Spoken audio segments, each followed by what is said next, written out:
Warm, sweet, sticky drippings. I have what I need and more. I'm the one stirring my pot, and I need no spoons but mine. Where these temperatures hit 240 degrees to turn my candy into syrup sugar. I come with a disclaimer, but you don't know how to read. You don't read handle with extreme care. Not for me, boo, but for your small, delicate hands. I'm too gender fluid and my masculinity comes through and shows you how a real man handles me. I don't need a man. Bam! I don't need a man, baby, or anyone for the matters of my juices. My small stirs itself and has you salivating for drops you can't handle. I don't apologize if you burn yourself. Ignorance was your choice. I seem easy on the outside. Woman got her shit together and needs nothing from you. Just because I don't need you to come make me reach climax doesn't mean the door is open. I've simmered this hot blend glaze for far too long for you to come sit your ass on this throne. I no longer offer seats to those that come with bare hands or trains of luggage of damaged egos. I serve my essence piping hot, and it's not for the weak stomachs and soulless with ravenous self-destruction patterns. My God made me with reason, and he didn't hand me this body to serve the undeserving. So don't bring a spoon or an empty bowl, because I have nothing to share with you. My fruition between my thighs are for me and me alone, and those who remember that the sun sets and rises for me, and the moon shines the night light for me when I sleep. So yes, you, simple being, simple soul, you can smell the sugary pungent smell of my delicacy. However, that's all you get and you can't fucking read.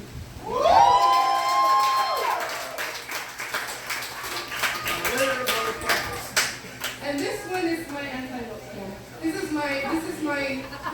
I've been harnessing this piece for a month, so I don't apologize.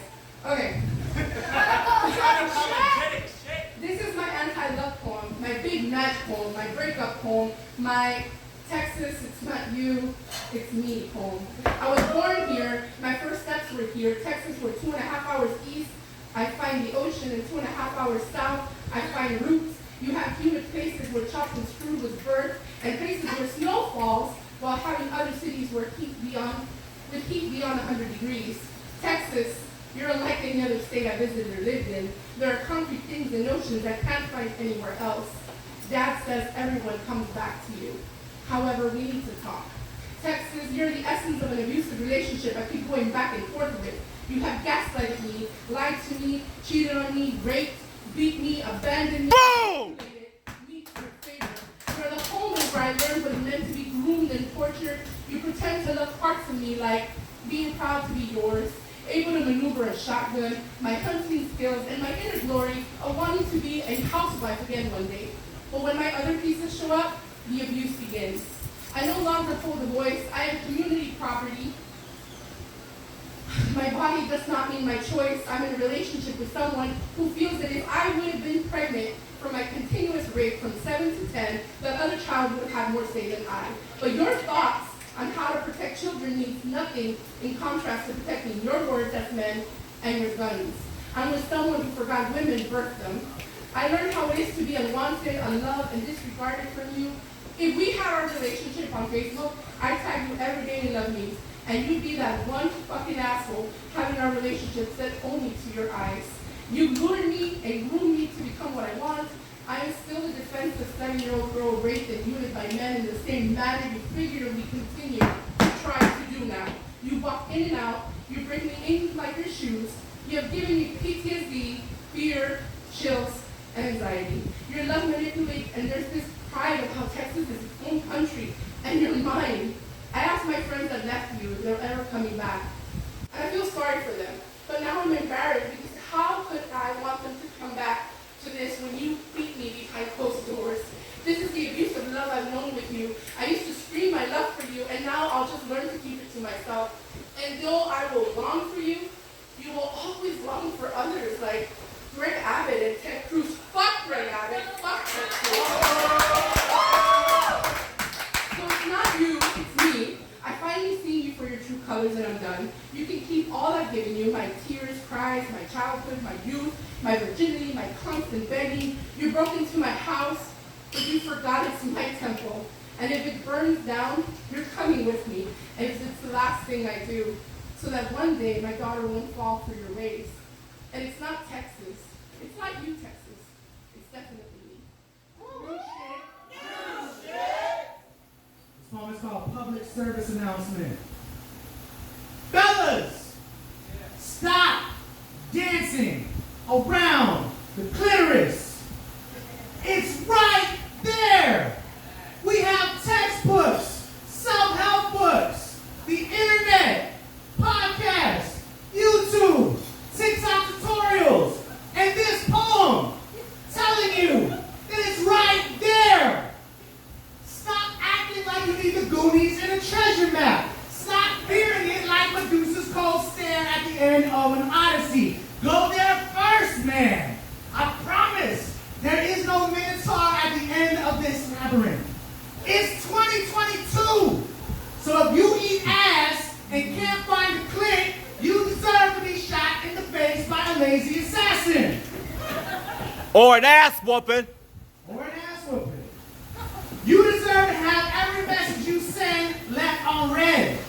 You deserve to be changed into a half-man, half-starfish by a wizard. You deserve to be seen as a sex symbol on the same level as Mitch McConnell. Find the clitoris. Do you like adventure, good sir? Goddamn right. Because if you find it, you will swim the 7 seas like a pirate. Amazing! You will be immortalized. Don't think twice and ask why. It's your goddamn duty to try. It may get dangerous, but Goonies don't say die. Thank you very much. It's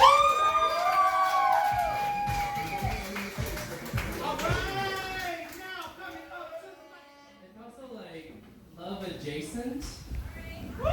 Okay.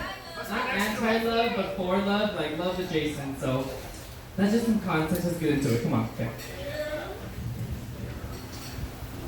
A little heat can be a dangerous thing. A spark between two strangers in the summer heat, stoked by the heavy words of, "Will you take me to my car?" could convert strangers into partners in playful arson. They lick each other with flame tongues, drench each other in wet kisses, letting their mouths communicate what their words cannot. A little heat can be a beautiful thing. A compliment on your outfit and the question of, "What's your Insta?" can be the first sparks of a new flame, because relationships are like fires shared between two people. A contract of shared ownership over a flame that you could maintain or let die out.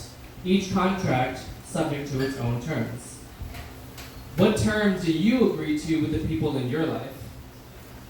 I'm learning to get better at choosing the contracts I agree to. A little heat can be a transformative thing. A flame you once cared for can grow too strong, too close, burning you, leaving you with new knowledge and new scars, and with the question of, what now? And the decision to stay the same or become something different, something better than what you were before.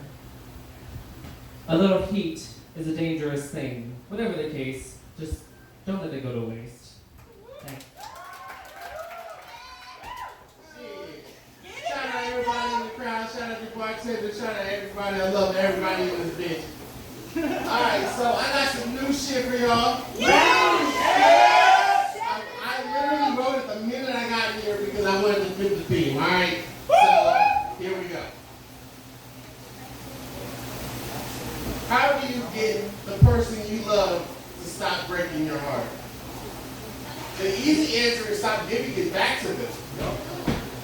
Sometimes I feel my heart is a toddler. Doesn't know any better, just remembers the good time they were around and expect the same results, but when will my heart grow up? When will my heart see the person that I keep giving them to as the person they actually are? I'd ask brain to counsel heart, but stomach always interjects with the amount of cocoons inside of it from the butterflies she spawns. My eyes can only focus on how gorgeous she is. My ears only hear her sweet voice dancing on my earlobes. My sense of touch has been flared up. My whole body turns hot. I don't know if it's 105 in the shade weather, but I feel like I'm walking on the sun around her. But my ears also remember the verbal assault she spoke to me. My stomach remembers the day she left him empty. My I remember the tears she may pass through them. The brain has a section sort of way for all the terrible things she did. My body turns to stone from her cold stare, and my heart is biased to wanting love.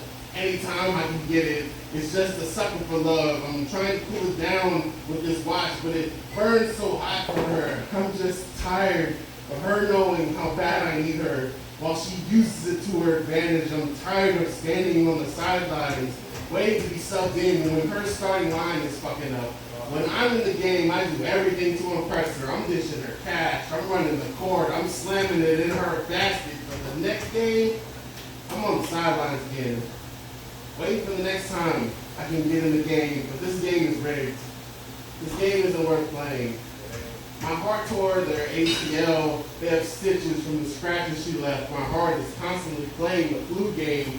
The only problem is we keep losing. Just can someone tell my heart that the game is over? Because I always hear him trembling in my chest for her. Sense is important.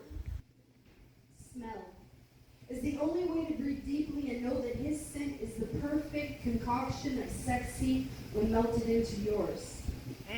The smell of clean linen draws me in. Sight is the only way to see through the soul and know for certain that there is something pure lying in the depths of those quicksand eyes. He's so fine and he doesn't even know it.